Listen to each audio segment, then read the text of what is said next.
तो एक व्यक्ति आए सपने में जी कहा उठो, जी आपको गुरु महाराज स्वामी जी महाराज बुला रहे हैं, जो आज से 150 साल पहले खत्म हो चुके हैं। ऐसे लोगों का जिक्र ना करें जिनकी हमें बुराई करनी पड़े। निंदा करने से, दूसरों की बुराई करने से जी हमारा अंतःकरण दूषित हो जाता है। वो अमावस्या का व्रत रखने वाला कहा जाता है। जी व्रत केवल भूखे रहने को व्रत नहीं कहते। आपने भी गुरुकुल से शायद नहीं पढ़ा है? जी नहीं है जी नहीं। और मैंने भी नहीं पढ़ा है जी। गुरुकुल में। हे आदि ब्रह्म परमात्मा, ओम का मतलब है परमात्मा। जी नमस्कार, मेरा नाम शिवा चौधरी। आज मैं दरबार फुलसंदा में सतपुरुष बाबा फुलसंदे वालों के यहाँ आया हूँ और मेरे कुछ प्रश्न हैं जिनके उत्तर सतपुरुष बाबा फुलसंदे वाले जी देंगे और जिनका मंत्र है एक तू सच्चा तेरा नाम सच्चा। मेरा पहला प्रश्न, ईश्वर, परमात्मा, भगवान ये सब एक ही हैं या अलग अलग हैं? एको देवः सर्वभूतेषु गूढ़ः, वो पारब्रह्म परमेश्वर तो एक ही है। एकम सद्विप्रा बहुधा वदन्ति, जी उस एक ईश्वर को ज्ञानी पुरुष, ऋषिगण अनेक अनेक नाम से पुकारते हैं। उसी को ईश्वर, उसी को परमात्मा और उसी को कोई अल्लाह, जी अपनी अपनी भाषा में लोग याद करते हैं। जी ओम यम ब्रह्मा वरुणेन्द्र रुद्र मरुतः स्तुन्वन्ति दिव्यस्तवै। यम ब्रह्मा वरुण इंद्र कुबेर रुद्र यानी शिव, ये सब देवगण उस एक परम ब्रह्म की ही महिमा का गायन करते रहते हैं। और वो परमात्मा सर्वव्यापी है, सभी आत्माओं में उसका प्रकाश समाया हुआ है। तत्सवितुर्वरेण्यम, उस एक की ही हम सब मनुष्यों को आराधना करनी चाहिए और जो हमारे देवगण हैं उनका सम्मान करना चाहिए, उनको प्रणाम करना चाहिए। मेरा दूसरा प्रश्न, शिव, विष्णु, काली देवी, कृष्ण, राम, हनुमान इनके मंत्र और साधना बताई जाती हैं। हमने परमात्मा के मंत्र और साधना कहीं नहीं सुनी, उसके विषय में हमें आप बताएं। देखिए, हमारे भारतवर्ष में सनातन धर्म में खास तौर से ओम भूर्भुवः स्वः मंत्र जो है ये आपने सुना है जी है? जी और बचपन से ही सब बच्चों को याद भी कराया जाता है घर घर में। हालांकि बहुत कम ऐसा होता है कि हमें इसका अर्थ भी बताया जाए, जी अर्थ नहीं बताया जाता। तो सबसे पहला मंत्र तो यही परमात्मा का मंत्र है, जी ओम भूर्भुवः स्वः, हे आदि ब्रह्म परमात्मा। ओम का मतलब है परमात्मा। जी वेद में परमात्मा के बहुत से नाम बताए गए हैं, उनमें ओमकार एक नाम परमात्मा का है। ओम भूर्भुवः स्वः, हे परमेश्वर तूने इस भूमि को बनाया, अंतरिक्ष को बनाया और स्वर्ग को तूने देवताओं के लिए रचा। तत्सवितुर्वरेण्यम, हम तेरी ही आराधना करते हैं, तुझको अपनी आत्मा में धारण करते हैं। भर्गो देवस्य धीमहि, हम तेरे ही प्रकाश का ध्यान करते हैं। जी धियो यो नः प्रचोदयात्, ये जो तेरा ध्यान है ये हमारी आत्मा को, हमारे जीवन को प्रकाशमान करे। तो एक तो ये मंत्र है?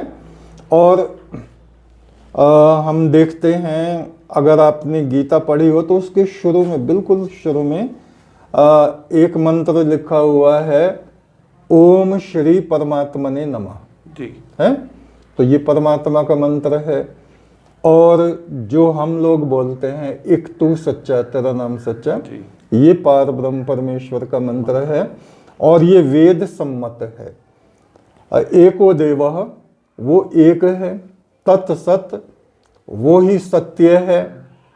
और यस्य नाम महद्यश, उसका नाम परम पवित्र। जी।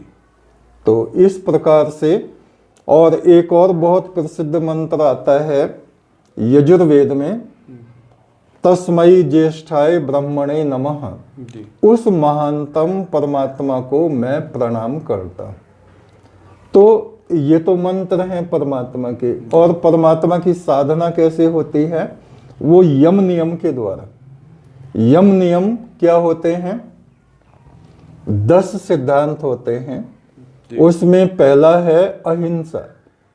जब हम ये देखते हैं कि हमें परमात्मा की साधना करनी, आराधना करनी, तो सबसे पहले हमें ये संकल्प करना चाहिए कि हम किसी को कष्ट नहीं पहुंचाएंगे। जी। किसी की हत्या नहीं करेंगे, जीव हत्या नहीं करेंगे। और दूसरा है सत्य, हम सत्य का आचरण करेंगे। जी। तीसरा है ब्रह्मचर्य, हम अपने चरित्र को उच्चता में ले जाएंगे। और अपरिग्रह, हम लोभ लालच में नहीं पड़ेंगे। जी। चोरी नहीं करेंगे। इस तरह से ये यम नियम 10 नियम कहे जाते हैं। इनके द्वारा परम ब्रह्म की साधना होती है। हाँ। जी, मेरा तीसरा प्रश्न है, सिखों में गुरु ग्रंथ, मुस्लिमों में कुरान, ईसाइयों में बाइबल, सनातन धर्म में गीता, रामायण और वेद उपनिषद हैं। वेद हमने देखा नहीं, आप हमें वेद दिखाएं और वेद का जो सार है उसे बताएं।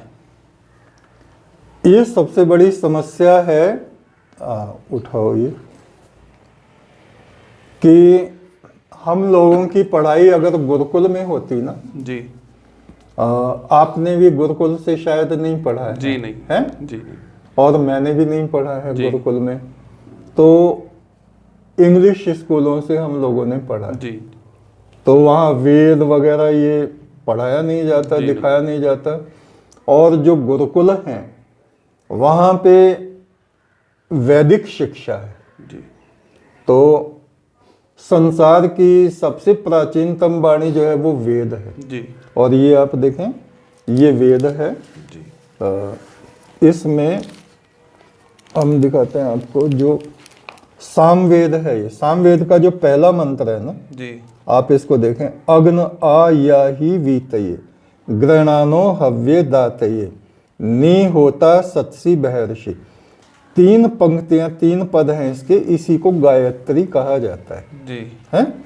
आप ये देखिए, ऊपर गायत्री लिखा भी हुआ है जी। इसमें। जी। हैं? जी। इसके ऋषि लिखे हुए हैं, भारद्वाज ऋषि हैं, देवता लिखे हैं। जी। और छंद, छंद है गायत्री। जी। अब इसमें आप हिंदी पढ़ सकते हैं। जी। पढ़ के देखिए हिंदी क्या है। हे परमेश्वर, हे परमेश्वर, दाता तू विश्व ब्रह्मांड में व्यापक है। हैं? अतः स्तुति किया हुआ तू ज्ञान तथा उत्तम पदार्थों के देने के लिए हमें प्राप्त हो हैं? जी। ये परमात्मा से हम प्रार्थना कर रहे हैं, परमेश्वर, हे परमेश्वर। जी। बहुत से लोग हमसे ये बहस करने लगते हैं, आप परमात्मा को तू क्यों कहते हैं? जी। एक मनुष्य को तू नहीं कहते, या तुम कहेंगे या आप कहेंगे। जी। तो उसका कारण क्या है? उनकी गलती नहीं, उन्होंने वेद को पढ़ा नहीं। जी। आप देख लीजिए, वेद में परमात्मा के लिए क्या लिखा है? तू है। जी। क्योंकि वो एक है। एक। और ये सारी स्तुति जो हैं परमात्मा के लिए, परमेश्वर के लिए है। जी। आप चाहे दूसरा मंत्र देखें, तीसरा देखें, इधर ये है नमस्ते अग्नोजसे है। जी। हे परमेश्वर, तुझे हम नमस्कार करते हैं। इस तरह से ये सब परमेश्वर के विषय में है। तो परमेश्वर के विषय में हम लोगों को बताया नहीं जाता। जी। क्यों नहीं बताया जाता? क्योंकि हमें वेद पढ़ाया नहीं जाता है। जी। और पुराने वक्त में जब तक कृष्ण महाराज रहे पृथ्वी पे, तब तक ये वैदिक शिक्षा स्कूलों में यानी गुरुकुल में चलती थी। जी। और जब हमारे देश पर दूसरे लोगों ने आक्रमण करना शुरू किया, तो हमारी शिक्षा पद्धति को उन्होंने नष्ट कर दिया, गुरुकुल नष्ट कर दिए हैं। और फिर ये हमारा राज्य इस तरह का हो गया भारतवर्ष में जी। कि ये चीजें गायब कर दी गई, दूसरे लोग हम पे हावी हो गए हैं। मदरसों में कुरान तो पढ़ाते हैं जी, लेकिन स्कूलों में वेद नहीं पढ़ाते। जी। चलो पूरा वेद याद मत कराओ, मदरसों में तो विद्यार्थियों को पूरा कुरान रटा देते हैं, जी तो उसको कुरान हाफिज कहा जाता है बच्चों को, विद्यार्थियों को, है। जी और हमारे यहाँ दिखाते भी नहीं कि ये वेद है, तो इसलिए हम लोग बीए, एमए और पीएचडी वगैरह सब कर लेते हैं, जी लेकिन धार्मिक रूप से, आध्यात्मिक रूप से एक तरह से हम लोग अनपढ़ रह गए हैं। जी तो हम समझ नहीं पाते। एक पीएचडी करने वाला विद्यार्थी भी बाद में एक अनपढ़ ब्राह्मण से पूछता है मैं किसकी पूजा करूं? जी वो बता देता है तुम पीपल को पानी दो, जी वो बता देगा तुम हनुमान जी की पूजा करो, वो बता देगा तुम गाय की पूजा करो, है। वो कह देगा तुम 21 मावस गंगा जी नहाओ।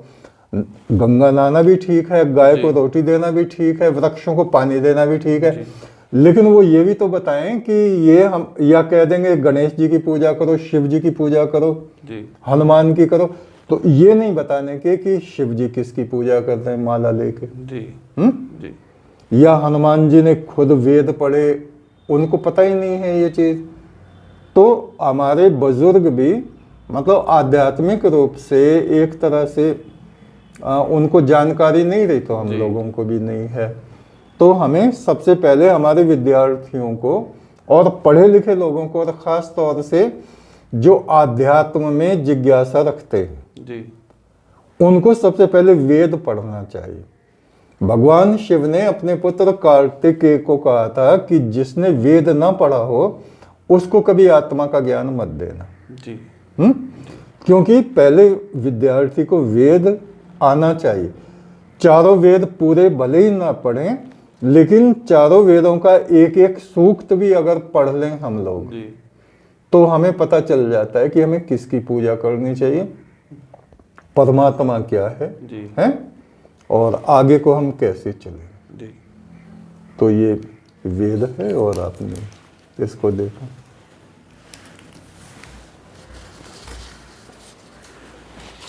मेरा अगला प्रश्न है, प्रयागराज में महाकुंभ चल रहा है, मौनी अमावस्या में के विषय में हमें बताएं। हाँ, तो वेद जो है अमावस्या के विषय में ये कहता है, जो व्यक्ति अपनी आत्मा में उस ईश्वर की शक्ति को बसा हुआ जानता है, जी वो अमावस्या का व्रत रखने वाला कहा जाता है। जी व्रत केवल भूखे रहने को व्रत नहीं कहते, जी यानी वो अमावस्या के महत्व को जानता है।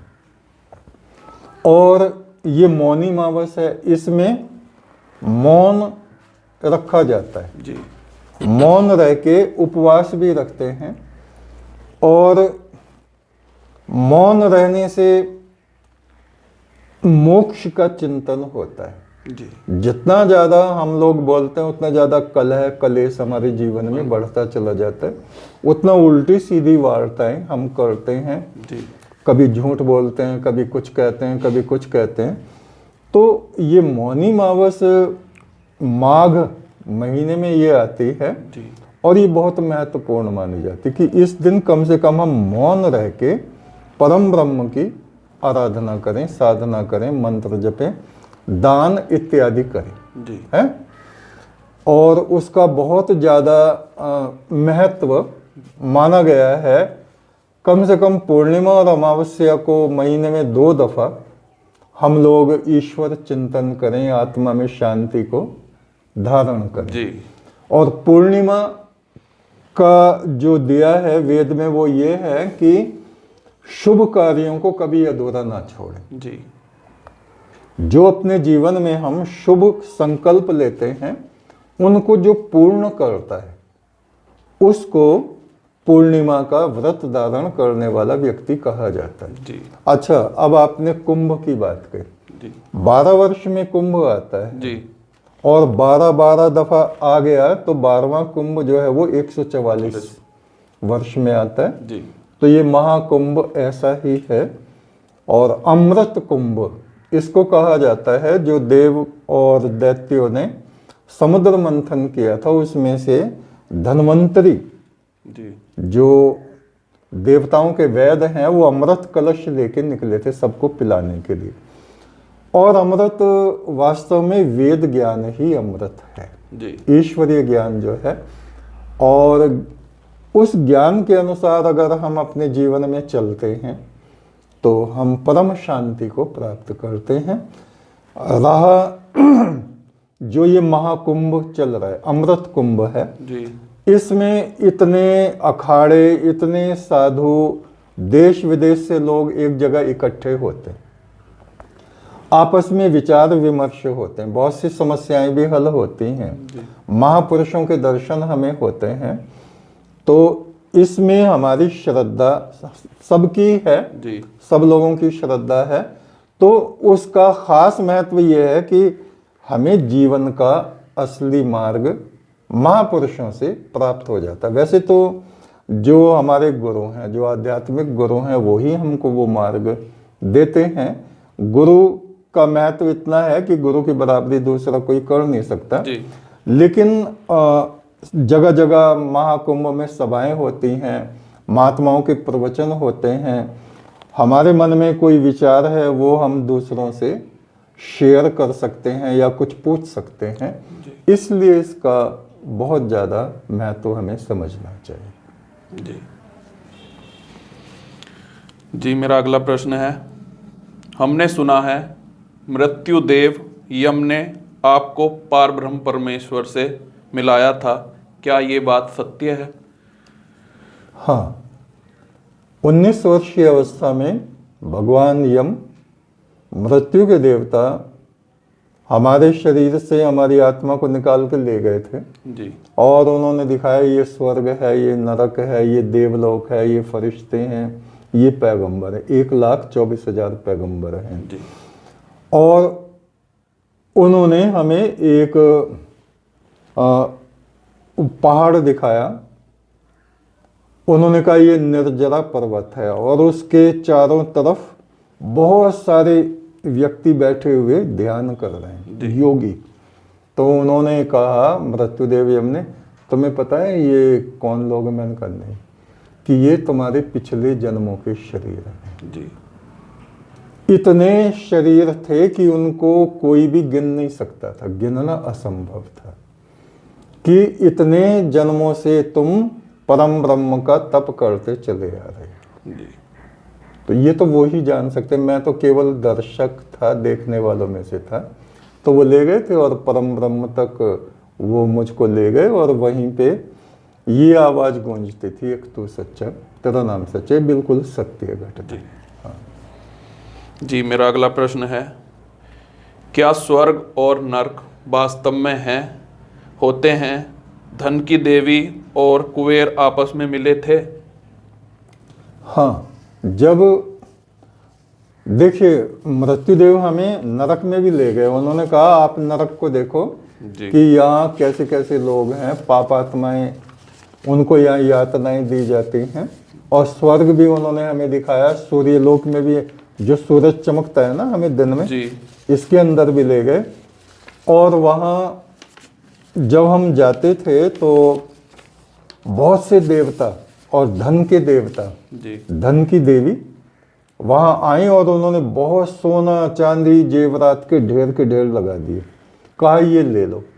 मैंने कहा माता जी मुझे क्या करना, जी। मुझे इस धन की कोई कामना नहीं है और जिन पे धन आता है उनकी बुद्धि भ्रष्ट हो जाती है, ये मैंने सुन रखा है। जी। तो मैं तो आपको प्रणाम करता हूँ, मुझे धन नहीं चाहिए। बोले अरे बांट देना। मैंने कहा माता जी ये काम बांटने का आप ही करना, जी। आप धन की देवी हैं, जिसको उचित समझे उसको बांट देना। तो उस ढेर पे से उन्होंने एक मुकुट उठाया जी। और मेरे मस्तक पे रखा, जैसे माँ जो है बच्चे की आरती करती है ना प्यार से, हाँ। और तिलक लगाती है बच्चों के, जी। जी। ऐसे उन्होंने मेरे तिलक लगाया और आरती उन्होंने की। और कुबेर की जहाँ तक बात है, वो तो यहीं इस पृथ्वी पे ही जब हम थे जी। तो हम अखंड ज्योत जलाते थे। तो उस समय क्या होता था, मेरे पास में कोई साधन ऐसा नहीं था जो घी लाके उसमें डाल सके। जी। थोड़ा बहुत पैसा बच्चों को मैं पढ़ाता था और वो जो बच्चों से पैसा आता था उन्हीं को टॉफ़ी वगैरह बांट देता था, कोई फीस देता था, कोई नहीं देता था। तो मुझे बड़ा वो हुआ कि ये जलेगी कैसे, जी जब पैसा नहीं है और उधार कई बार घी ले आए यहीं से गांव से, तो बार बार जाने में शर्म भी आती थी। तो मैंने प्रार्थना की, हे प्रभु ये जोत जलती रहे, कुछ ऐसा करो। जी तो धन के देवता कुबेर, जी मैं तो बैठा था, जाग रहा था, सोया नहीं था, जी अपने आसन पे बैठा था। बैठक में आज भी वो हवेली है ना जी, गांव में, तो उधर से वो देवता आए, कुबेर धन के देवता, और उनके पीछे पीछे इतने ऊंचे ऊंचे धन के घड़े, 12 घड़े, जी वो घड़े भी स्वर्ण के थे और उनके अंदर भी सोना चांदी जवाहरात भरे हुए थे, और वहाँ जोत बल रही थी। उस जोत के नीचे आकर के 12 घड़े लग गए। जी बोले ये धन हम आपके लिए लाए। मैंने कहा मुझे धन का क्या करना है, मैंने धन तो मांगा नहीं है। जी कि फिर कि मैं ये कह रहा हूँ, ये जो जोत बल रही है इसका आप इंतजाम करो कि इसमें घी कहीं से पड़ता रहे। बोले नहीं, ये धन हम आपके ही लिए लाए हैं, धन से ही तो घी आएगा। मैंने कहा धन से घी नहीं आता जी है, लोगों पे बहुत धन है और वो कोई जोत नहीं जला रहा। जी ईश्वर भक्ति या आस्था जो है वो हमारे अंदर से प्रकट होती है, धन दौलत से नहीं होते। जी उन्होंने भी वही बात की, नहीं बांट देना, गरीबों में बांट देना। मैंने कहा सबसे पहले गरीब तो हमारे पिता, हमारे भाई, जी क्योंकि आदमी के हृदय में लालच होता है। जो भी मनुष्य शरीर में है सबके हृदय में लालच होता है धन के प्रति, जी है। धन के ऊपर जो है मारा मारी मच जाती है, एक ब्लैंड जगह के ऊपर ना, जी है, खेतों की हो या घर की हो, लोग एक दूसरे का कत्ल कर डालते हैं। जी मैंने कहा प्रभु तुम इस चक्कर में मुझे मत फंसाओ और मैं इसका स्पर्श नहीं करूंगा। जी मुझे धन की जरूरत नहीं है, मुझे ईश्वर भक्ति की जरूरत है। ये जोत आप किसी तरह से जलाते रहें। जी तो वो हंसे, बोले ठीक है। फिर वो चले गए और उनके पीछे पीछे वो धन भी अदृश्य हो गए। तो वो जोत तो परमेश्वर की कृपा से आज तक जल रही है, अभी बुझी नहीं। जी और जब तक वो प्रभु चाहेगा तब तक वो रहेगी। जी मेरा अगला प्रश्न है, धर्म किसको कहा जाता है? धर्म देखिए, हिंदू धर्म, मुस्लिम धर्म, सिख धर्म, ये धर्म नहीं है, जी ये संप्रदाय हैं, विचारधाराएं हैं। एक ईश्वर की आराधना जी धर्म है, मनुष्यों की सेवा करना धर्म है, माता पिता की सेवा करना धर्म है, जी और जो 10 यम नियम होते हैं, जी हैं, अहिंसा, सत्य, ब्रह्मचर्य, जी ऐस्तेय, संतोष, शांति को धारण करना, क्रोध ना करना, जरा जरा सी बात पे लड़ाई झगड़े ना करना, और अपने राष्ट्र से प्रेम रखना, जी है, ये चीज धर्म कही जाती है। जी जी गुरु जी, अधर्म क्या है? इसके विपरीत चलना है धर्म है। जी पाप कर्म करना, जी दूसरों की संपत्ति पे निगाह रखना, उसको छीनने की कोशिश करना, चाहे वो अपना सगा भाई जो हो, जी है, जी चोरी चकारी करना, जी बुरे कर्मों में लिप्त रहना, शराब पीना, झूठ बोलना, मक्कार बने रहना, चालाकियों से काम लेना, जी है। ईश्वर हम सब मनुष्यों को देखता है। जी हमारे कर्मों के कुछ फल तो हमें यहाँ जीवन काल में मिल जाते हैं और कुछ परलोक में मिलते हैं। जी ये अधर्म है। जी गुरु। पुण्य कर्म कैसे किया जाए? पुण्य प्रतिदिन जो हम पुण्य कर सकते हैं वो है प्रतिदिन स्नान, प्रातः काल में सूर्योदय से पहले, जी सूर्योदय से पहले। जैसे हमारे यहाँ पहली आराधना रात में 2 बजे होती है, जी तो मैं ये नहीं कहूँगा कि संसार के सब लोग ऐसा करें, जी लेकिन जिनको रुचि है ईश्वर के मार्ग में, जो इस रास्ते में आगे बढ़ना चाहते हैं वो कर सकते हैं, जी हैं।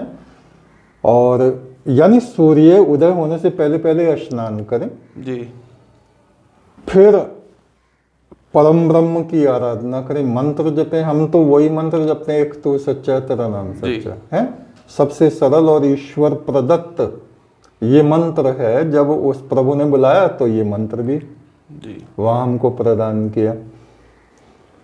तो कम से कम एक माला प्रातः काल में जपें, परमेश्वर के दान की। फिर हमारे यहाँ प्रतिदिन यज्ञ होता है, आप देखते हैं आश्रम में, जी तो यज्ञ कर लें। जी और आपको शौक है घर में तो आप भी कर सकते हैं। बहुत से हमारे गृहस्थी भी ऐसे हैं जी जो 1 घंटे तक ना करके 11 आहुति का कर लें, 5 आहुति का कर लें, जी या होम करती हैं माताएं जैसे जी ना, जी आग पे ऐसे यूं घी छिड़क के होम कर लिया, एक दफा मंत्र बोल लिया। जी तो इतना करके फिर कुछ ना कुछ दान निकालें। जी अब कोई कहे प्रतिदिन दान निकालने को इतना पैसा कहाँ से आएगा। जी तो आप मान लीजिए ऑफिस जाते हैं या कॉलेज जाते हैं, जी तो जब घर से निकलते हैं पहले जेब को देखते हैं कुछ पैसा जेब में है या नहीं है। जी है, जी मान लीजिए आप बाइक से जा रहे हैं या 4 व्हीलर से अपनी गाड़ी से जा रहे हैं तो उसके लिए पेट्रोल भी चाहिए, जी तो दिन भर का खर्चा भी आदमी को चाहिए, जी जेब खर्च भी चाहिए। तो उसमें से कम आप 1 रुपया ही निकाल के ईश्वर के नाम पे रख दें, प्रतिदिन रखें। जी और जब आप भोजन करने बैठते हैं तो थोड़ा सा भोजन पहले निकालें, पंछियों के लिए, कुत्तों के लिए, गाय के लिए। जी तो ये ऐसे पुण्य कर्म है जिनको हम प्रतिदिन कर सकते हैं। जी हाँ। जी गुरुजी, किन बातों को पाप कहते हैं? मनुष्यों को कष्ट पहुंचाना ही पाप है। जी सबसे पहला जी माता पिता को दुख देना। बहुत से आप सुनते होंगे, जी वीडियो भी देखे होंगे कि कोई अपने माँ को पीट रहा जी है? शादी हो गई तो माँ को, पिता को उसमें वृद्धाश्रम में छोड़ जाए। जी अब मान लीजिए आपके बच्चे जवान होंगे, आप बूढ़े हो जाएंगे जी। तो वे भी आपके साथ ऐसा ही करेंगे, आपको कैसा लगेगा? जी सबसे देखो, फरिश्ते बहुत थे जी उस मालिक की बंदगी के लिए। जी फरिश्ते बहुत थे उस मालिक की बंदगी के लिए। इंसान बनाया इंसान का गम बांटने के लिए। जी हम दूसरों के दुखों को बढ़ाएं नहीं, कम करें, हैं? जी ये तो पुण्य है। और अगर हम दूसरों को दुख प्रदान कर रहे हैं, जी जानवरों को काट काट के हम खा रहे हैं, जी हैं? और कितने तो आपको ऐसे मिलेंगे जो चिता में से मुर्दों को निकाल निकाल के खा जाते हैं, जी हैं? पता नहीं कैसे खा लेते हैं, कैसा उनका मन भगवान ने बनाया है, क्या बनाया है। तो ये सब निषिद्ध कर्म हैं, इन कर्मों को नहीं करना चाहिए। जी गुरुजी, इस समय सत्य भाषण क्या संभव है? बिल्कुल संभव है।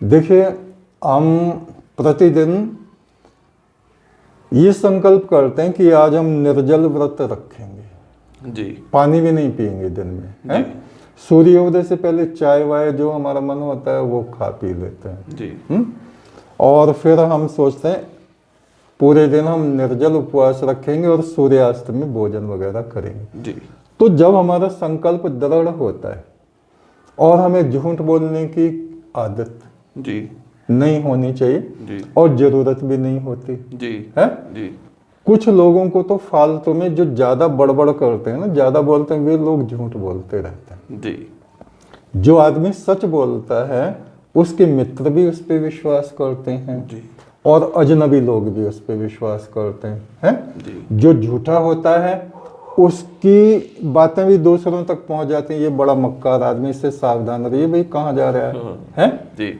और जो सत्य वक्ता होता है ना, तो उसकी बात भी लोगों तक पहुंच जाती है, भाई देखो ये बिल्कुल सच बोलता है, जी ये आदमी झूठ नहीं बोलता, इससे सावधान रहना, तो झूठ मत बोलियो इससे जाके। होता है नहीं? जी तो संभव है जी और हमें सत्य को धारण करना चाहिए। जी ये मनुष्य का शरीर बड़ी मुश्किल से भगवान ने हमें दिया है। जी इसको प्राप्त करके हम मक्कारियां करें, पाप कर्म करें, झूठ बोलें, जी किसके लिए? फिर वो भगवान हमें कीड़े मकोड़े बना देगा अगले जन्म में। जी तो मनुष्य का जन्म मिला है तो इसमें तो हमें कम से कम इसका सदुपयोग करना चाहिए। जी गुरुजी, क्या पुनर्जन्म संभव है? पुनर्जन्म होते ही है। जी मैंने आपको बताया था कि करीब 150 से अधिक लोगों से हम मिले हैं जी और उनके पिछले जन्मों के बारे में हमने पूछा है। जिनके पिछले जन्म हुए हैं, पुनर्जन्म दोबारा हुआ है जी और वो एक एक बात सत्य बताते हैं, जी वो होते हैं। जी गुरुजी, विद्या और अविद्या में क्या अंतर है? ईश्वर को जानने का जो रास्ता है, जो उपाय है, जी आत्मा को और परमात्मा को जानने की जो विधियां हैं उसको तो हम विद्या कहते हैं। जी और बाकी संसार में खाना कमाना और इन चीजों में लगे रहना, ये अविद्या कहा जाता है। जी आदमी बड़ा होशियार हो गया, चालाक हो गया, दूसरों को ठग रहा है, जी ये अविद्या कहलाता है। जी गुरुजी, किन लोगों को सत्पुरुष कहा जाता है? जो सत्य को धारण करते हैं, जी जो धर्म का आचरण करते हैं, जी जो दूसरे लोगों के कष्टों को दूर करते हैं, जी जो कभी मिथ्यावाद में नहीं पड़ते, जी जो परम ब्रह्म को जपते रहते हैं जी और जिनको पता है कि हमें इस संसार में हमेशा नहीं रहना, जी किसी को धोखा नहीं देते, अपने जीवन साथी को धोखा नहीं देते, मित्रों को धोखा नहीं देते, जी माता पिता से झूठ नहीं बोलते, छल नहीं करते जी हैं, जी और परमेश्वर जिनको अपना मित्र बना लेता है, जी उन लोगों को सत्पुरुष कहा जाता है। जी जी गुरुजी, क्या आप गुरु के बिना परमात्मा को प्राप्त कर सकते हैं? नहीं, देखिए महात्मा बुद्ध हुए, जी हालांकि उनके बहुत से गुरु थे जी और बहुत से लोगों से उन्होंने ज्ञान लिया। जी स्पष्ट रूप से लोग नहीं जानते कि उनके गुरु कौन थे। एक तो अलाम कलाम कुछ ऐसा नाम था उनका। जी फिर वो खोज जब कर रहे थे ज्ञान की महात्मा बुद्ध, जी तो जैनियों में गए, वो जैन संप्रदाय में, वहाँ बहुत से लोगों से उन्होंने वार्तालाप किया और उनको गुरु के रूप में भी धारण किया। जी लेकिन फिर उन्होंने सोचा इन सबके सिद्धांत अधूरे हैं। जी हैं? जैसे मैं जी बचपन में हमारे गांव में जो वाल्मीकि समाज है, जी वहाँ पे एक बुजुर्ग होते थे। मुझे पता चला कि ये बड़ा पूजा पाठ करते हैं, तो मैं उनके चरणों में गया। पहले मैंने पैर छू के नमस्कार किया। जी मैंने कहा बाबा जी आप भगवान की पूजा करते हैं? बोले हाँ बेटा। मैंने कहा मुझे भी बताओ। जी तो उन्होंने मुझको बताया, आओ राम बास करो मेरे काटो सकल कलेश, मेरे हृदय में बसो ब्रह्मा विष्णु महेश, गौरी के पुत्र गणेश। जी और राम राम जपते रहो जब तक घट में प्राण, कभी तो दीनदयाल के बनक पड़ेगी कान। जी उन्होंने ये बताया कि तुम ये जपा करो। मैंने कहा ठीक है। फिर मैं आया दूसरे संप्रदाय के लोगों के संपर्क में। जी हमारे गांव में फुलसंदे में ही एक मुस्लिम सूफी संत थे, जी कुड़वे मियाँ। आपने नाम नहीं सुना होगा, आपके सामने वो रहे भी नहीं जी। होंगे। तो वो अपना सूत काटते रहते थे, चरखा चलाते रहते, कपड़े बुनने का काम करते थे। जी बहुत ही ग्रेट पर्सन थे वो, जी और कमर झुकी हुई थी।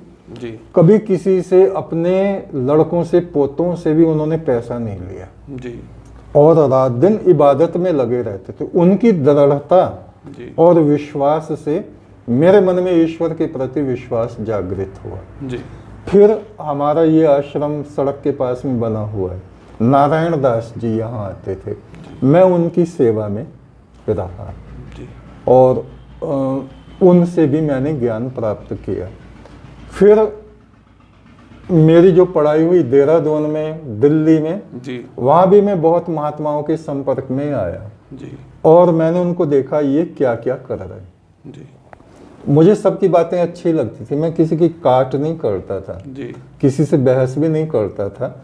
जो अच्छा मुझे लगता था मैं वो ग्रहण कर लेता था। फिर जो आगरे में स्वामी जी महाराज हैं, राधा स्वामी जी संप्रदाय के जो फाउंडर हैं, जी जी शिव दयाल जी, आजकल उनकी समाधि है। तो हम वहाँ गए और वहाँ उस समय में गौरी शंकर नाम के व्यक्ति रहते थे। जी वो दान देते थे, सबको मंत्र दीक्षा देते थे। जी तो हमने उनसे दीक्षा जी। ग्रहण की।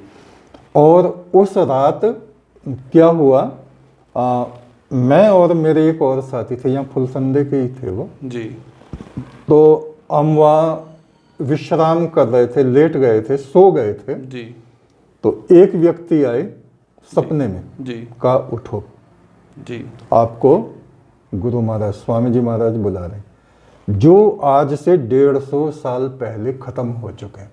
जी मतलब हमने कभी उनको आंख से देखा नहीं, समाधि है केवल। तो हम उनके साथ चले गए, जी मैं अकेला, वो जो दूसरे मेरे साथी थे उनको नहीं ले गए, जी केवल मुझको ले गए। मैंने देखा वो जहाँ उनका समाधि है, समाधि के ऊपर वो बैठे हुए हैं। जी मैंने उनके चरणों में प्रणाम किया, कहा बैठो।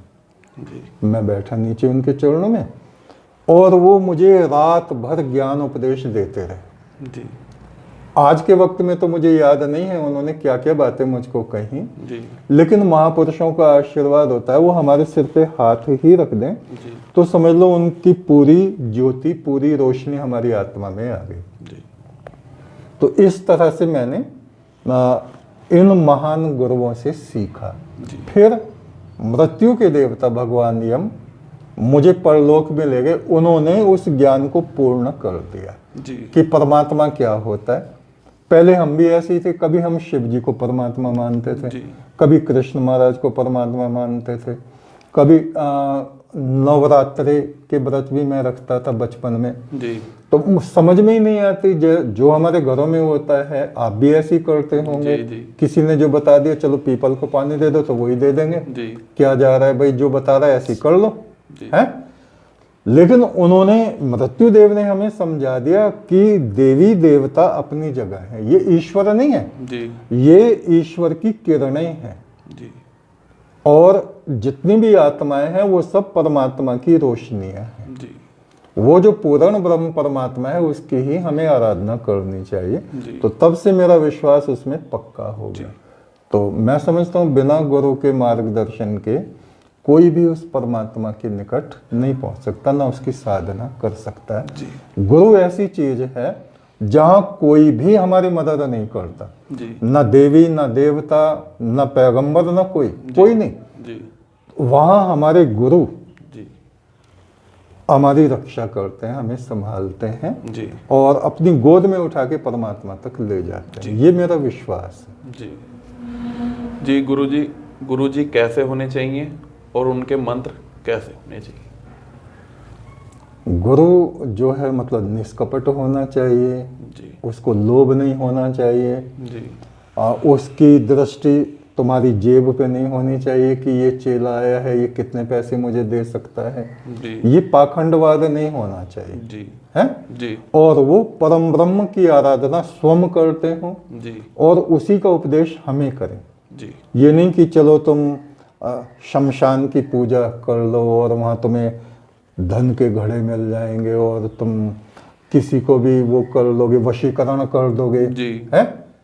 लोग इन चीज़ों में पड़ जाते हैं, ये नरक में ले जाने वाली चीज़ें होती हैं। जी तुम इस भूत की पूजा कर लो, तुम कर्ण पिशाचिनी की पूजा कर लो, जी कोई आएगा तुम्हारे कान में पहले सब बता देगी वहाँ से आ रहा है, इसके घर के पास में पेड़ है, जी है। बहुत से लोग ऐसा करते हैं ना, जी तुम गए वहाँ और वो पहले बता देंगे अच्छा तू वहाँ से आया, तेरे पिता का ये नाम है, तुम्हारे घर के सामने पेड़ है, जी 1 महीने पहले तेरे साथ ये घटना हुई है। तो उन्हें थोड़ी पता, जी वो शमशान की एक आत्मा होती है कर्ण पिशाचिनी, जी उसको वो शमशान में जाके सिद्ध कर लेते हैं, तो वो उनके कान में ये सब बताती रहती। इन चीज़ों से मनुष्य की गिरावट होती है, नरक में जाते हैं, बार बार जन्म मरण होता है। ऐसी पूजा में नहीं फंसना चाहिए, केवल परम ब्रह्म की आराधना ही जी हमें पार लगाती। ऐसा गुरु होना चाहिए जी जो लोभी लालची ना हो, झूठ ना बोले, हमें माया में ना फंसा दे, गड्ढों में ना गिरा दे। जी जी गुरुजी, सत्संग और कुसंग किसको कहते हैं? सत्संग जहाँ ईश्वर की वार्ता होती हो, है, जहाँ हमारी आत्मा में प्रकाश आता हो जी और जिनकी बातों से हमारे हृदय में उस प्रभु की मोहब्बत पैदा हो, वो तो सत्संग है। और कुसंग, जी चलो भाई आज चोरी करेंगे, जी है, चलो भाई अरे हम तुम्हें वो वाली शराब पिलाएंगे जो आज तक तुमने पी नहीं होने की, जी है, वो कुसंग है। जी जो हमारे विनाश का रास्ता दिखाए वो कुसंग है। जी। और जो संसार से निकाल के परम ब्रह्म तक ले जाए और मुक्ति का रास्ता हमें पकड़ा दे, वो सत्संग है। जी जी गुरु जी, तीर्थ में जाने से क्या लाभ है? हमने पहले भी अभी थोड़ी देर पहले बताया, तीर्थ में हम जाते हैं जी तो वहाँ महापुरुष हमें मिलते हैं। जी और महापुरुषों से पहले अगर आपने गुरु धारण कर लिए, पूरे गुरु आपको मिल गए हैं, जी तो मैं समझता हूँ कहीं भी जाने की जरूरत नहीं है। लेकिन जिस तरह से हम रिश्तेदारियों में जाते हैं या घूमने के लिए जाते हैं कि चलो भाई मसूरी घूमाए, जी तो मसूरी जाने से क्या है, बेकार अपना पैसे फूंक के जेब कटवा के घर आ जाएंगे। इससे अच्छा तीर्थ में चले जाओ, वहाँ कुछ साधु संत मिलेंगे, उनके दर्शन हो जाएंगे। लेकिन तीर्थों में भी कौवे वहाँ भी रहते हैं, जी काहे करने वाले लोग, जी और ठग जी ठग भी सब जगह रहते हैं। और आपको ऐसे भी मिलेंगे तीर्थों में, लाओ इतने पैसे यहाँ रखो, इतने यहाँ रखो। तो उसमें आपको अपनी श्रद्धा नष्ट नहीं करनी चाहिए। कुछ लोग क्या करते हैं, अरे हम तो जगन्नाथपुरी गए थे और वहाँ के पंडे तो इतने हराम हैं, और वो कह रहे लाओ 50 रुपए यहाँ दो, 10 यहाँ दो, 100 यहाँ दो, और हम तो कभी जाने के नहीं। तो ये कोई बात थोड़ी है, उनका तो काम ही मांगने का जी है। वो जबरदस्ती तुम्हारे कपड़े थोड़ी उतार रहे। भाई आप गए हैं तो कम से कम आपके मन में ये भावना तो होनी चाहिए, मैं जा रहा हूँ तो मुझे इतना दान करना है जी तीर्थ में, क्योंकि दान करने का अवसर भी आदमी को कभी नहीं मिलता जी है। जी तो तीर्थ स्थान में हम जा रहे हैं तो वहां पहले हमें अपना बजट बना के ले जाना चाहिए कि इतना खर्चा तो हमारी यात्रा में अपना हमारा आ जाएगा, जी घूमने का, रहने का, और इतने 2000, 2500, 5000 ये हमें दान करने, तो उससे हमें संतुष्टि होती है। जी और दान अवश्य करना चाहिए। जी जब भी हम तीर्थ स्थलों में जाएं, महापुरुषों के स्थान वहाँ होते हैं, जी तो वहाँ जाके हमें दान वगैरह करना चाहिए। जी जी गुरु जी, ईश्वर स्तुति करने से क्या लाभ प्राप्त होता है? क्या ईश्वर अवतार लेता है? ईश्वर स्तुति करने से, आराधना करने से, और यह ईश्वर की वाणी हम गाते हैं, जी रचनाएं गाते हैं। प्रतिदिन हमारा सत्संग होता है 2 बजे लाइव जी आता भी है यूट्यूब वगैरह पे। तो उसमें हम शुरू में सामवेद के मंत्रों को गाते हैं, जी उसके बाद में अपनी लिखी हुई रचनाओं को हम गाते हैं। तो उससे क्या होता है, गाने वाले का मन भी प्रकाशमान हो जाता है, और जो सुनते हैं उनको भी ब्रह्म शांति, दिव्य शांति की प्राप्ति होती है। जी जी गुरु जी, जो लोग दूसरों की निंदा करते रहते हैं उन्हें कौन से फल की प्राप्ति होती है? वो तो ऐसा है, आप कहीं जा रहे हैं और कुछ खराब फल, सड़े हुए फल पड़े हैं, जी आप उठा के अपनी चादर में रख लो, जी तो आपकी चादर गंदी हो जाएगी ना। जी जी कहीं कोई मरा हुआ कौवा पड़ा है, जी उसे उठा के आप अपनी चादर में रख लो, तो कोई आपको पागल ही बताएगा। जी संसार में सब तरह के लोग हैं, जी ऐसे भी हैं जिनकी बुद्धि सड़ी हुई है, जी आप उनकी चर्चा क्यों कर रहे हैं? जी हैं? ऐसे लोगों का जिक्र ना करें जिनकी हमें बुराई करनी पड़े।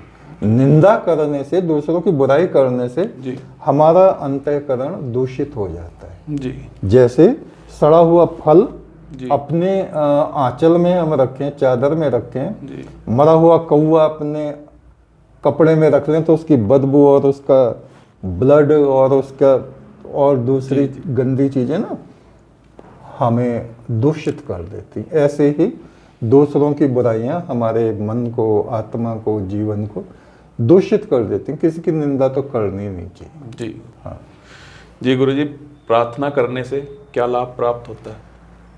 प्रार्थना करने से परमात्मा हमारी वो चीज़ें पूरी कर देता है जिसकी हमें बहुत ज़रूरत होती है। जी और ज़रूरतें भी दो तरह की होती हैं। एक तो सांसारिक चीज़ें, ज़्यादातर तो हम मनुष्यों की दृष्टि सांसारिक वस्तुओं पे ही रहती है। मेरा कैरियर ठीक हो जाए, मुझे नौकरी मिल जाए, मेरा मकान बन जाए, मेरी शादी हो जाए, है जी। तो ये तो चीज़ें ऐसी हैं, आपकी पूरी हो गई तो फिर और कुछ ज़रूरत आपको पड़ेगी। जी वेद में, ऋग्वेद में एक मंत्र आता है, तो उसमें दो शब्द आते हैं, रतन पाणी और तरण पाणी। तरण माने तिनके। ऐसा व्यक्ति जो अपने हाथों में तिनकों को इकट्ठा करता है, जी। कूड़ा कबाड़। एक आदमी ऐसा है जो अपने हाथों में रत्नों को इकट्ठा करता है। जी। होतारम रत्न धातमम ऋग्वेद का पहला मंत्र है। जी। अग्निमीले पुरोहितम यज्ञस्य देवम ऋतुजम होतारम रत्न धातमम। जी। तो कि दो तरह की चीजें हम इकट्ठी करते हैं अपने जीवन में। एक तो सांसारिक वस्तुएं, जी। वे तो हैं तिनके और कूड़े कबाड़ जैसे, जी। जो हमारे संपर्क में होते हैं। हमारे मृत्यु के बाद वे चीजें उनके पास रह जाती हैं। धन है, संपदा है, घर है, जमीन है, जायदाद है, जी। वे दूसरे लोग ही तो भोगते हैं जो हमारे घर में हमारे बाद में रहते हैं, हमारी पीढ़ियों में। जी। चलो उनके लिए भी चाहिए, ऐसा नहीं कि उनको हम परवाह ना करें उनकी, उनके विषय में ना सोचें, उनके पास भी रहना चाहिए। लेकिन एक वो संपदा है जो मृत्यु के बाद भी हमारी आत्मा के साथ जाती है। जी। वो ही सच्चे रतन है, और वो है ईश्वर की भक्ति, जी। हमारा सरल स्वभाव, हमारी सच्चाई है, जी। और जो आत्मा के दिव्य गुण होते हैं, जी। उन्हें हमें विशेष रूप से संसार में इकट्ठा करना चाहिए। तो जो उनको इकट्ठा करता है उस व्यक्ति को रतन पाणी, पाणी माने हाथ, जी। जिस हाथ ने रत्नों को इकट्ठा कर लिया है वे मनुष्य धन्य है। जी। तो ये दो चीजें हैं। जी गुरु जी, क्या हमें मूर्ति पूजा भी करनी चाहिए? क्या देवता भी पशु जन्म धारण करते हैं? आपके भी तो जन्म हुए होंगे, आपको याद है? मैं धीरे धीरे बताता हूँ इन चीजों को। जी। पहला प्रश्न क्या था? क्या हमें मूर्ति पूजा भी करनी चाहिए? हाँ, सुनिए जी। मान लीजिए महात्मा गांधी हैं, जी। उनकी मूर्ति बनी हुई है, तो 2 अक्टूबर आता है, जी। तो उन पे फूल माला चढ़ा देते हैं, जी। ये पूजा हो गई। जी। अंबेडकर हैं, अंबेडकर जयंती आती है तो उन पे फूल माला चढ़ा देते हैं। जी। है कुछ महादेव शिव के मंदिर है, मूर्ति हैं, उनको प्रतिदिन माला चढ़ाते हैं, आरती करते हैं उनकी, है। जी। तो वो एक अलग पद्धति है। जी। उससे ये साबित होता है कि हम अपने पिछले महापुरुषों का सम्मान करते हैं। सम्मान करना चाहिए, लेकिन मूर्ति पूजा न उससे कोई लाभ होता है, न उससे कोई हानि होती। जी। दूसरी मूर्तियां जो परमात्मा की बनाई हुई हैं, जो मनुष्य हैं, जी। जी। पशु पक्षी हैं, उनके प्रति हमें संवेदनशील होना चाहिए, सेंसिटिव होना चाहिए। जी। है हम अपने माता पिता को, भाइयों को तो कष्ट दे रहे हैं, और मंदिर रोज जाके वहाँ जय शिव ओमकारा, जय शिव ओमकारा कर रहे हैं, तो वो तो व्यर्थ है। जी। स्वामी विवेकानंद जो हुए, आपने नाम सुना होगा उनका, कलकत्ता के। जी।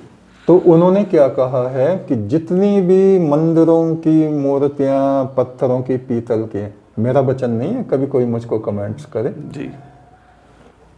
स्वामी विवेकानंद कह रहे हैं, जो कि रामकृष्ण परमहंस के शिष्य थे, इन सभी पीतल, कांसे की मूर्ति, पत्थरों की मूर्ति को ले जाके नदी में डुबा दो। जी। वो कह रहे हैं। और जो हमारा भारतवर्ष है, इसमें रहने वाले जो हमारे देशवासी हैं, जी, उनकी पूजा करो।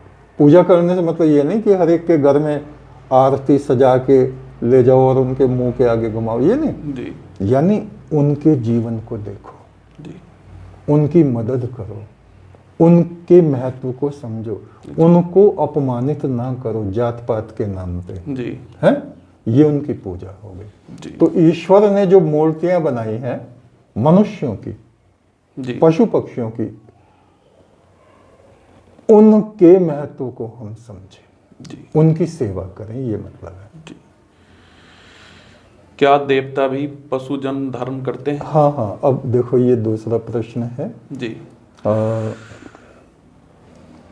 कृष्ण महाराज, उत्तर गीता है एक उनकी उत्तर गीता, जी। एक तो भगवत गीता है जिसको सब जानते हैं, है? जो अर्जुन से वार्तालाप हो रहा है, एक है उत्तर गीता। जी जब महाभारत का युद्ध समाप्त हो गया तो ऐसी वो विचरण कर रहे थे, जी तो अर्जुन ने कहा प्रभु आपने जो ज्ञान दिया था युद्ध के समय बड़ा श्रेष्ठ ज्ञान था, मैं तो भूल गया, दोबारा बता दो। जी बोले कमाल है, तुझे याद नहीं तो मुझे कहाँ से याद रह जाएगा, जी है कि लेकिन तू एक और बात सुन, उत्तर गीता सुन। तो उन्होंने एक महापुरुष का वृतांत उसमें दिया है, उसमें ये वार्ता आती है कि देवगण भी 800 कल्पों तक जी अपने देवलोक से पृथ्वी पे आते रहते हैं, जी और कभी मनुष्य का जन्म, कभी पशु पक्षी का जन्म लेते हैं, फिर मर जाते हैं, फिर जन्म होता है, फिर मर जाते हैं। जी 800 कल्प कितने होते हैं? एक कल्प कितना होता है? 4 अरब 32 करोड़ वर्ष का एक कल्प होता है, जी है? तो इतने समय तक देवगण भी, और जब उनके पुण्य खत्म होते हैं तो देवलोक से गिर के मनुष्य बन जाते हैं, कुत्ता भी बन जाते हैं। जी अब इसके बारे में एक स्पष्ट प्रमाण सुनिए। मुझे नहीं पता आपने सुना होगा या नहीं, विष्णु का पहला जन्म, पहला अवतार मत्स्य, मछली का, जी दूसरा कच्छप, कछुए का अवतार, जी और शूकर अवतार, सुअर का अवतार, जी जो मलमूत्र भी खाता है, जी और नरसिंह का अवतार जी है, और हनुमान है, जिनको बहुत से लोग तो बंदर ही मानते हैं, लेकिन बंदर है नहीं जी वो तो चारों वेदों की ज्ञाता है। गरुड़ हैं, उनको पक्षी मानते हैं।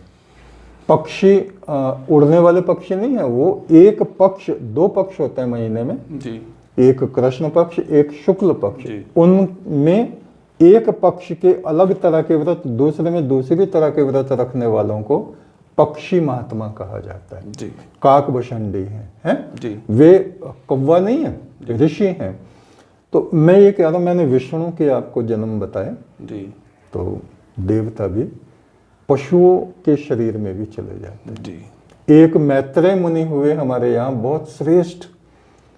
शुरू में उनका जन्म हुआ चींटे का, मकोड़ा जिसको हम बोलते हैं ना अपनी बिजनौर की भाषा में, मकोड़ा, वो उस शरीर में चले गए। फिर व्यास मुनि ने कृपा की, वो शरीर छूट गया, दूसरे में पक्षी बन गए, पंछी बन गए। जी तो इस तरह से गुरु जी आपके भी जन्म हुए होंगे, आपको भी याद है? हाँ, मेरे बहुत से जन्म हुए। जी और मैंने आपको बताया था कि मृत्यु देव ने मुझको दिखाया था जी कि उस पर्वत के चारों तरफ नीचे से लेकर ऊपर तक असंख्य शरीर थे। जी उन्होंने कहा वो मेरे ही थे, तो मैं तो उनको गिन भी नहीं सकता कितने थे। जी और 1-2 जन्म मुझको बहुत याद भी हैं।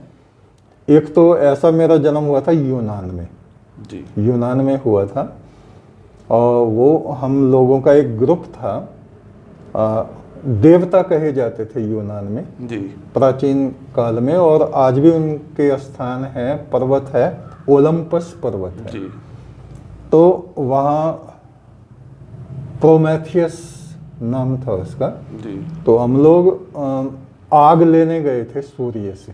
जी एक बड़े देवता थे, जूस कुछ ऐसा नाम था, तो वो मनुष्यों से कुपित हो गए थे। जी उन्होंने यहाँ हिम युग ला दिया था, जी अग्नि बुझ गई थी, आग जलती नहीं थी। जी तो उन मनुष्यों को बचाने के लिए हमारा ग्रुप था, तो सूर्य से अग्नि लेके पृथ्वी पे आए थे। जी और यहाँ आकर के फिर वो मनुष्य जाति बच गई। जी तो वे जो दूसरे देवता थे जो मनुष्यों को नष्ट करना चाहते थे, वे हम लोगों के खिलाफ हो गए। जी उन्होंने जंजीरों से हमको बांध दिया पहाड़ में, और एक ऐसे वो थे पिलर थे समुद्र के अंदर, जी वहाँ बांध दिए। और वहाँ एक वो आते थे गिद्ध, जी वो हमारे मांस नोचते थे। तो ये बचपन में मुझको याद आया था, जब मेरे माता जी थी, मैंने उनको बताया था, और मुझको पीड़ा होती थी शरीर में ना बहुत ज़्यादा। जी ठंडे पानी में मैं नहाता था, आज भी नहाता हूँ, जी तो मैं नहा नहीं पाता, इसलिए गर्म पानी में मुझे नहाना पड़ता है। तो वो घटना मैंने उनको बताई थी कि ये मेरा जन्म हुआ था। एक और था वहीं का, जी उसका क्या नाम था, नारसीसस, जी नारसीसस ऐसा था। तो वो भी देवताओं में ही था, वहाँ के देवता थे। जी तो वो बसंत ऋतु में वे लोग एक्टिव होते थे, जी और वो उछल रहे हैं, कूद रहे हैं, नाच रहे हैं, झरनों में नहा रहे हैं, पानी पी रहे हैं। जी तो एक झील थी, उसका पानी ठहरा हुआ था, और वो वहाँ पानी पीने के लिए झुका, तो वो इतना सुंदर था, जी उसने अपनी परछाई जो पानी में देखी ना, तो वो अपने आप पे ही मुग्ध हो गया, जी और वो झुका झुका ही वहाँ एक फूल में परिवर्तित हो गया। जी तो ये कुछ जन्म मुझे, और भी बहुत सारे थे मुझे याद आए थे। जी तो अब ऐसा है, कुछ चीज़ें याद रहती हैं, ज़्यादातर भूल जाती हैं। जी गुरुजी, आत्मा की मुक्ति के क्या उपाय हैं? पहले हमें ये सोचना चाहिए कि आत्मा पे किस चीज़ के बंधन है। जी अभी तो जैसे शरद ऋतु है, तो हम चादर ओढ़ते हैं, अंदर पुलोवर भी पहनते हैं, और बहुत सारे कपड़े जी लादे रहते हैं।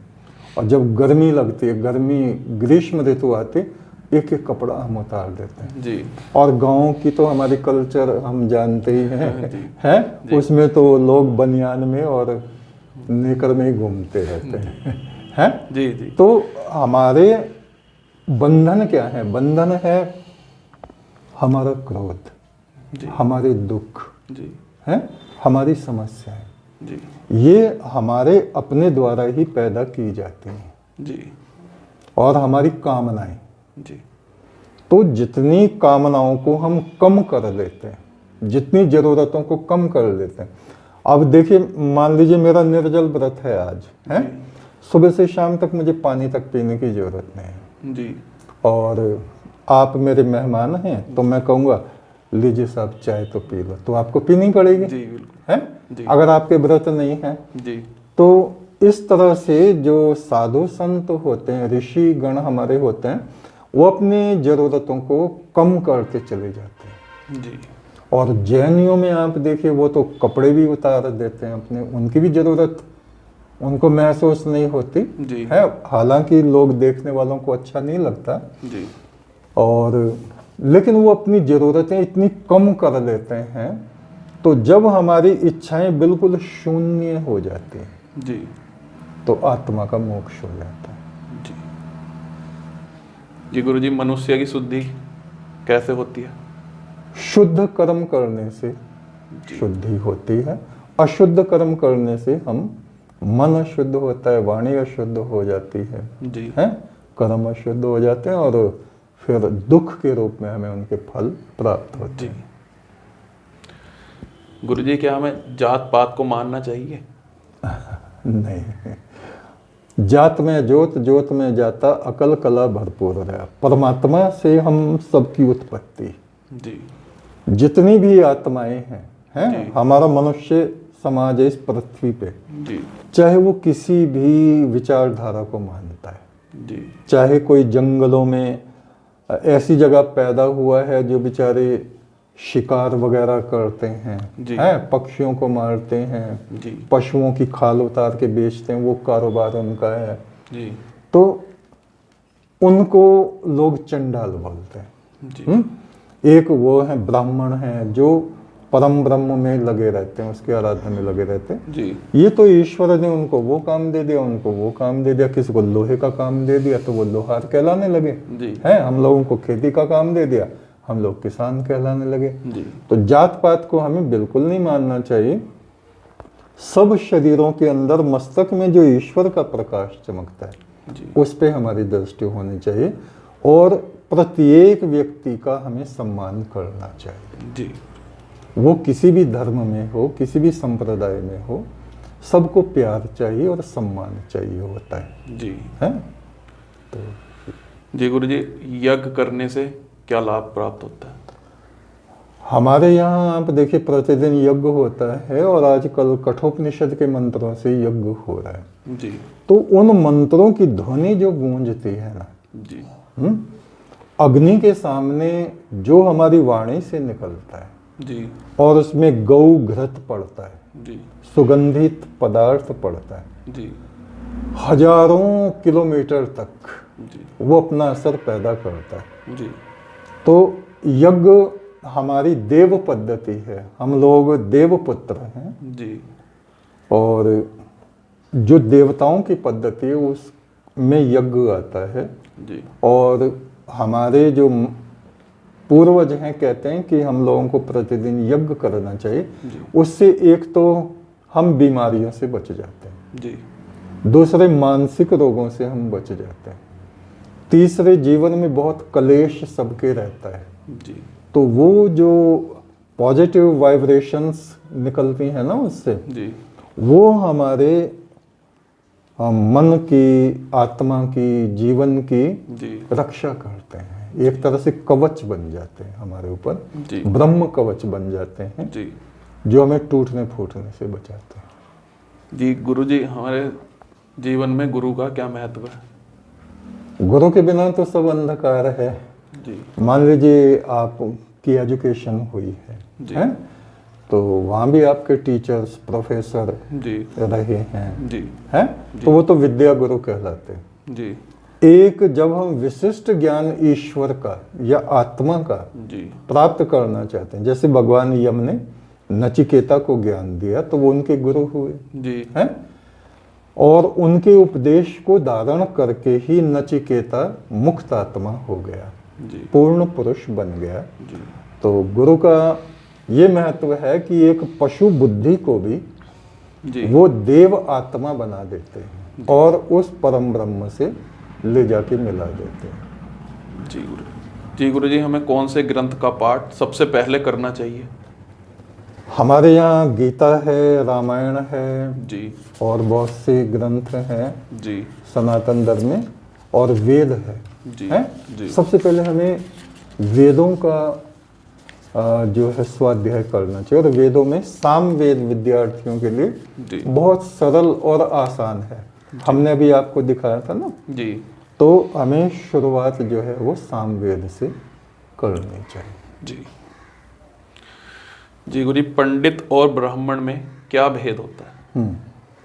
पंडित तो किसी भी ज्ञान में आप जो स्पेशलाइजेशन करते हैं, जी मान लीजिए आप डॉक्टर हैं जी और औषधि विज्ञान में आप स्पेशलाइजेशन करते हैं, किसी विशिष्ट कान के रोगों के लिए या गले के रोगों के लिए या आँख के आप स्पेशलिस्ट बन जाते हैं, तो जो स्पेशलिस्ट कहलाते हैं वो तो पंडित कहलाते हैं जी कि आपने इसमें पूर्ण ज्ञान प्राप्त कर लिया। जी। और ब्राह्मण जो है, ब्राह्मण वो व्यक्ति होता है, कोई भी व्यक्ति हो सकता है, जी उसमें जात पात की तरफ आपका मन नहीं जाना चाहिए। जी कोई जिनको हम कहते हैं ये बिल्कुल ऐसे समाज से आते हैं जी जिनकी शिक्षा दीक्षा भी नहीं हुई, जी और वो अगर तपस्या में लग जाते हैं, जी उनके अंदर जो ब्रह्म तेज पैदा होता है, जी उस तेज को धारण करके वो ब्राह्मण बनते हैं। जी ये नहीं कि आप ब्राह्मण के परिवार में पैदा हो गए, मछलियां खा रहे हैं, दारू पी रहे हैं जी और नाम मात्र के आप ब्राह्मण हो गए, उसको हमारा समाज, हमारा सनातन धर्म स्वीकार नहीं करता। ब्राह्मण वो होता है, कबीर हैं, एक जुलाई के घर में पैदा हो गए, जी लेकिन वो ब्राह्मण है, उन्होंने ब्रह्म तत्व को अपने भीतर प्रकट कर दिया। जी रविदास जी हैं, जी भले ही वो एक चर्मकार परिवार में पैदा हुए, चमड़े के जूते बना रहे हैं, जी लेकिन उन्होंने अपने अंदर ब्रह्म तत्व को जी प्रकट कर दिया।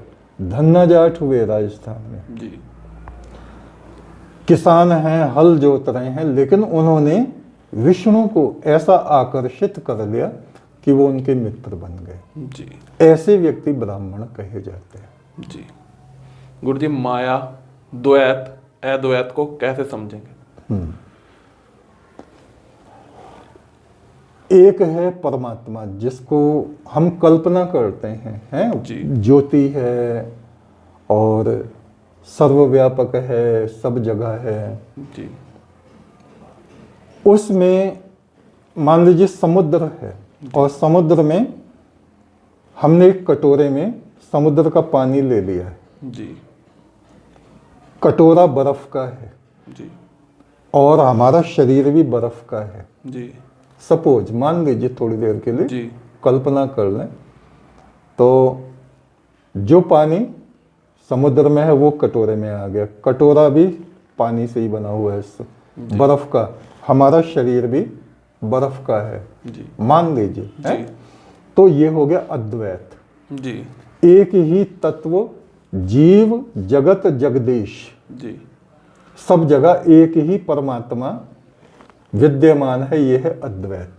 जी द्वैत ये है कि जब तक हमारा शरीर बर्फ का नहीं हुआ है, बर्फ मीन हमने अपने में उस ब्रह्म तत्व को प्रकट नहीं किया है, जी तो हम सोचते हैं हम तो 5 तत्वों के बने हुए हैं। जी और शंकराचार्य, आदि शंकराचार्य कह रहे हैं मैं मट्टी नहीं, मैं अग्नि नहीं, मैं जल नहीं, शिवो अहम शिवो अहम शिवो अहम ईश्वरो अहम, जी। है? मैं तो वो ब्रह्म हूँ। जी क्यों कह रहे हैं? क्योंकि उन्होंने अपने में वो प्रकट कर लिया। जी तो जब तक हम में वो प्रकट नहीं होता, हम द्वैत में रहते हैं कि ये मैं मट्टी का शरीर हूँ जी। और हे प्रभु तू परम ज्योति। ये द्वैत हो गया। जी और माया, माया वो है ना हमें अपने जीवन में ईश्वर का ध्यान आता है, जी ना हमें ये ध्यान आता है कि हम सत्कर्म करें, हैं? जी हम अंधकार से उतर के धरती के अंधकार में आ जाते हैं और यहाँ अंधाधुंध काम करते रहते हैं, उल्टे सीधे उल्टे सीधे। ऐसे व्यक्ति को माया में पड़ा हुआ कहा जाता है। अंधकार से आता है, अंधकार में चलता रहता है, अंधकार में ही जी प्रवेश कर जाता है, मरने के बाद भी अंधकार में चला जाता है। जी ये माया है। जी गुरुजी, ओंकार को परमात्मा का नाम बताया जाता है। आचार्य यम और श्री कृष्ण भी ऐसा ही कहते हैं। हाँ। महादेव शिव ने अपने पुत्र कार्तिकेय को भी ऐसा ही बताया। आप इसकी साधना किस तरह से कराएं? देखिए, जब हम दोपहर में 2 बजे जी हमारा जो सत्संग शुरू होता है, जी लाइव प्रोग्राम शुरू होता है, तो उसमें हम ध्यान कराते हैं। जी तो ध्यान में हम क्या कहते हैं कि सीधे होके बैठिए, जी और अंगूठा और तर्जनी उंगली को मिला के, ये ध्यान मुद्रा है, जी घुटनों पे रखिए। जी फिर हम कहते हैं आंखें बंद कीजिए जी और सांसों पे ध्यान दीजिए, और यहाँ मस्तक में जो ज्योति है उस पे ध्यान दीजिए, और यहाँ ओंकार का गुंजार हो रहा है। जी अगर आप देखें ना, सांस भी अगर तेजी से आप लें तो ये भी ओंकार का गुंजार होता है। जी और सांस को आप थोड़ी देर को रोक भी देना, जी तो आप देखें इस कक्ष में कमरे के ऊपर को अगर ध्यान देना, तो आपको लगेगा जैसे झींगर बोल रहे हैं। जी झींगर है नहीं, जी तो वो जो ध्वनि है वो ब्रह्मांड की ध्वनि है। जी वही हमारे शरीर में है, वही शरीर से बाहर है। उसको साउंड ऑफ एनर्जी बोलते हैं, जी है? जो हमारी चेतना है, जो पूरे विश्व ब्रह्मांड में चेतन है, उसकी वो ध्वनि है। जी और उसको हम ध्यान में सुनते हैं। जी सुनने से उसकी साधना होती है। इस तरह से हम ओंकार की साधना जी प्रतिदिन अपने साथियों को कराते हैं। और अभी शिवरात्रि आने वाली है, आप एक शब्द सुनेंगे उनसे, जी कांवड़तियों से सुना भी होगा कि भाई हमारा नांदिया आ रहा है, जी है? जी कि भाई हमारा वो नांदिया पीछे रह गया। जी तो वे नांदिया है वो शब्द नादिया, नाद, नाद ब्रह्म की उपासना करने वाले शिव के शिष्यों को नादिये कहा जाता था। जी है जी और वे समझते हैं कि जो वो बैल होता है ना, जिसपे वो एक लाल रंग की झूल डालते हैं, उस पे कौड़ी लगी होती है, जी वो नांदिया कि इसकी कमर में कुछ जीभ निकली हुई है। जी जी तो वो उसको बैल समझ लेते हैं कि भाई सानी कहाँ हो रही है, भोजन को वो सानी कहते हैं। जी है जी तो उन्होंने उसका अपभ्रंश कर दिया। वो सोचते हैं कि जैसे शिव जी का वाहन बैल है, हम कुछ दिन को शिव के बैल बन गए। जी बैल से मतलब नहीं है, नादिये से मतलब है नाद ब्रह्म की, ओंकार की उपासना करने वाले लोग। जी और शिव ने अपने पुत्र को भी यही कहा था, जी स एव ज्योति श्याम ज्योति, वो परमात्मा ज्योतियों की भी ज्योति है। स एव परमेश्वर, उसको ही परमेश्वर कहा जाता है। स एव ही परम ब्रह्म, वो ही परे से परे, परे से परे पर ब्रह्म है। जी तद ब्रह्म हम न संशय, वो ब्रह्म तुम ही हो। जी है तत्वम असि, तुम मट्टी नहीं हो, तुम अग्नि नहीं हो, तुम जल नहीं हो, तुम ब्रह्म तत्व हो। इस बात को अच्छी तरह से समझ लो। न संशय, इस बात में कभी भी शंका मत करना। जी है मतलब अपने अंदर आत्मा में ही उस ब्रह्म को तुम देखना, सुनना, समझना, महसूस करना।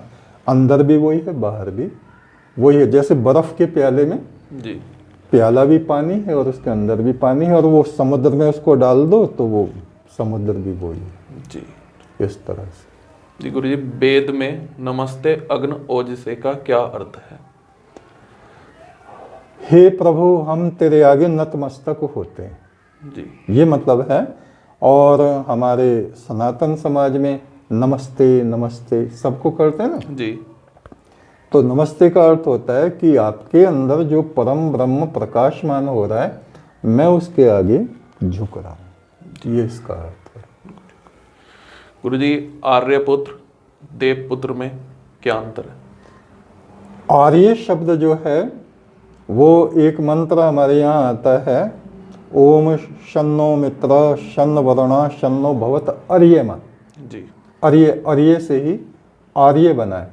जी अर्य का मतलब होता है पितरों का पितर, सर्वश्रेष्ठ ईश्वर। जी तो उस ईश्वर के जो पुत्र हैं उनको आर्य कहा जाता है। जी और इसी प्रकार ऋग्वेद में बहुत से मंत्र ऐसे मिलते हैं। हमने चारों वेदों को बहुत गौर से एज ए स्टूडेंट मैंने पढ़ा है, विद्यार्थी के रूप में। जी और उनका भाष्य भी हमने किया है चारों वेदों का, और वो यूट्यूब पे पढ़ा है, आप देख सकते हैं। तो उसमें देवपुत्र ऋग्वेद में बहुत जगह आता है। जी तो देव माने परमात्मा, एको देव, वो एक अकेला देव है जो देता रहता है सब कुछ। जी तो देवपुत्र का मतलब हो गया ईश्वर का पुत्र, और आर्य पुत्र का मतलब भी हो गया ईश्वर का पुत्र। दोनों में कोई भेद नहीं है, एक ही मतलब है दोनों का। जी गुरु जी, गृहस्थ और संन्यास धर्म में कौन सा उत्तम है? धर्म का अर्थ होता है अपने कर्तव्यों का पालन करना। जी सन्यासी हो गए हैं और आप गालियां बक रहे हैं, बुरी से बुरी, गंदी से गंदी। नेट पे कुछ लोग कुंभ में जी वो वीडियो डाल रहे हैं, मैंने देखी तो अच्छा नहीं लगता वो चीज़ें। जी है एक महात्मा, महान आत्मा के विचार भी और वाणी भी शुद्ध और महान होनी चाहिए। जी तो जो अपने कर्तव्यों का पालन करता है जी वही बड़ा है। गृहस्थी हैं, आप माता पिता को कष्ट दे रहे हैं, पत्नी को कष्ट दे रहे हैं, उस पर शक कर रहे हैं, आप स्वयं चाहे कितने ही बुरे हैं, हैं, पत्नी को रोज पीड़ित कर रहे हैं, जी तो ऐसा गृहस्थ धर्म तो नरक है। और ऐसा ही संन्यास धर्म भी नरक है। अगर आप पछता रहे हैं, हाय मैंने ये लाल कपड़े क्यों पहन लिए हैं। एक वैश्या का कोठा था और वहाँ मंदिर था और वो महात्मा रहता था, शाम को वहाँ उसके यहाँ नाच गाना होता था, तो वो अपने को धिक्कारता था, मेरी तो अकल खराब हो गई थी जो मैं महात्मा हो गया। कितना अच्छा होता अगर मैं भी वैश्या के घर जाया करता है। जी तो जब हमारा मन ही हमारे विपरीत हो जाता है तो हमारा धर्म भी नष्ट हो जाता है, वो धर्म नहीं रह जाता। अगर हम सन्यासी हैं तो हमें सच्चा सन्यासी होना चाहिए। जी अगर हम गृहस्थी हैं जी तो हमें अपने कर्तव्यों से भागना नहीं चाहिए, और जो परेशानियां, जी कलेश जी है, अशांति सभी के जीवन में आते हैं, उसको फेस करना चाहिए। वो ही धर्म है, जी वही व्यक्ति महान कहलाता है। जी जी गुरु जी, मनुष्य प्रतिदिन पुण्य कर्म कैसे कर सकता है? प्रतिदिन का मैंने बताया था, प्रतिदिन स्नान, प्रतिदिन ईश्वर का नाम जप और दान, यज्ञ वगैरह जी ये करें। और सुबह से ही ध्यान रखें कि क्रोध ना करें। हैं, क्रोध जब हम करेंगे तो हमारे अच्छे काम भी बुराई में बदल जाते हैं। जी अपने पे सेल्फ कंट्रोल होना चाहिए। जी। बुरे विचारों और दुर्विचारों से कैसे बचें? उनकी जगह सद्विचार ले आए, जी हैं, अच्छे विचार ले आए। मान लीजिए यहाँ लाइट चली गई, अंधेरा हो गया, जी अब क्या करें? दीपक जला लें। जी हैं, जी अंधकार को दूर करने का उपाय है प्रकाश, और दुर्विचारों से बचने का उपाय है सद्विचार, ईश्वरीय विचार, ब्रह्म विचारों को हम जी अपने में स्थापित करें। और खेत में कुछ भी नहीं बोएंगे तो उसमें झाड़ जंकाड़ उगेंगे। जी अपने खेत में हम फूलों की खेती और अन्न की खेती उपजाएं। जी। गुरु जी, तप कितने प्रकार के होते हैं? देखिए, शारीरिक तप, जी वाणी का तप और मन का तप, 3 प्रकार के तप कहे गए हैं। जी जैसे हमारा वस्त्र गंदा हो गया है तो इसको हम, और ज़्यादा गंदा हो गया तो गर्म पानी करके उसमें कूटते हैं, धोते हैं, धोबी ऐसे ही धोते हैं। जी हैं, बड़े से बर्तन में जो धोबी हैं अपने घर में, उसको खुम बोलते हैं कि खुम पे चढ़ा दिया है, जी तो उसको पकाते हैं एक तरह से, और उसका मैल कट कट के उसमें निकल जाता है। जी तो शरीर का तप है देव द्विज गुरु प्राज्ञ पूजनम शौचम आजर्वम ब्रह्मचर्यम अहिंसा च शारीरम तप उच्यते। जी ईश्वर की आराधना और सद्व्यवहार, जी ब्रह्मचर्य पालन है, जी और अहिंसा, किसी को कष्ट ना देना, ये शरीर का तप है। जी वाणी का तप क्या है? अनद्वेग करम वाक्यम सत्यम प्रियम हितम चयत स्वाध्याय अभ्यसनम चैव वांगमयम तप उच्यते। हम कटु वचन ना बोलें, मृदु वचन बोलें, असत्य वचन ना बोलें, और मंत्रों का स्वाध्याय करते रहें, वेद का पाठ समय समय पे वेद पढ़ते रहें, जी गुरु वाणी पढ़ते रहें, जी और अपनी वाणी से परम ब्रह्म के मंत्र को जपते रहें। ये वाणी का तप हो गया। जी मन का तप क्या है? मनः प्रसाद सौम्यत्व मौनम आत्म विनिग्रह भाव संशुद्धि रित्ये तपो मानसम उच्यते। हमारा मन रात दिन प्रतिदिन अशांत ही बना रहे जी है, ये कोई ज्ञान का विषय नहीं है। अपने मन को शांत रखना चाहिए, प्लस उसको प्रसन्न भी रखना चाहिए। जी खिन्न नहीं रहना चाहिए, जी खिन्न चित्त नहीं रहना चाहिए, और अशांत नहीं रहना चाहिए। जी मन को हमें निर्मल, पवित्र, पवित्र विचारों से पवित्र हो जाता है, अशुद्ध विचारों से अशुद्ध हो जाता जी। है। किसी बर्तन में आप गंगा जल भरते हैं तो वो श्रद्धा से माथे से भी हम लगाते हैं, तो उसमें श्रद्धा का आवेश हो जाता है। और उसी में कोई कूड़ा कबाड़ भर दे तो तरह तरह का मुंह बनाते हैं, उसको हम फेंक देते हैं। जी तो मन का तप है मन को शांत रखना, प्रसन्न रखना, और अपनी आत्मा को परब्रह्म की तरफ ले जाना। ये 3 तरह के तप हमारे यहाँ कहे गए हैं। जी गुरु जी, सब धर्मों में सर्वश्रेष्ठ धर्म कौन सा है? देखिए, धर्म, कर्तव्य पालन को धर्म कहा जाता है, और सनातन, जो सनातन ब्रह्म परमात्मा है, उसकी आराधना करना सर्वश्रेष्ठ है। जी और जो हमारे सिद्धांत हैं, दूसरों को कष्ट ना पहुंचाएं, मांसाहार ना करें, शराब ना पिएं, जी माता पिता की सेवा करें, और बाकी संसार में जितनी विचारधारा हैं सबका आदर करें, किसी का अपमान ना करें। जी और राष्ट्र धर्म, जी प्रथम कहा जाता है। हमारा राष्ट्र रहेगा तो हमारी पूजा पाठ भी रहेंगे। जी ये श्रेष्ठ धर्म माना जाता है। जी तो देखिए, आज एक विशद वार्ता हमारी हुई है, चर्चा हुई है शिवा चौधरी के साथ, और हम समझते हैं आप भी इन बातों से लाभान्वित होंगे। और ये प्रश्न बहुत से लोगों के मन में रहते हैं जिनका उत्तर हमें प्राप्त होता है। मन को शांत रखें, जीवन में आगे बढ़ें, अपने हृदय को पवित्र बनाएं, विचारों को पवित्र बनाएं, जिससे परमेश्वर हमें अपना मित्र बनाए। एक तो सच्चा, तेरा नाम सच्चा।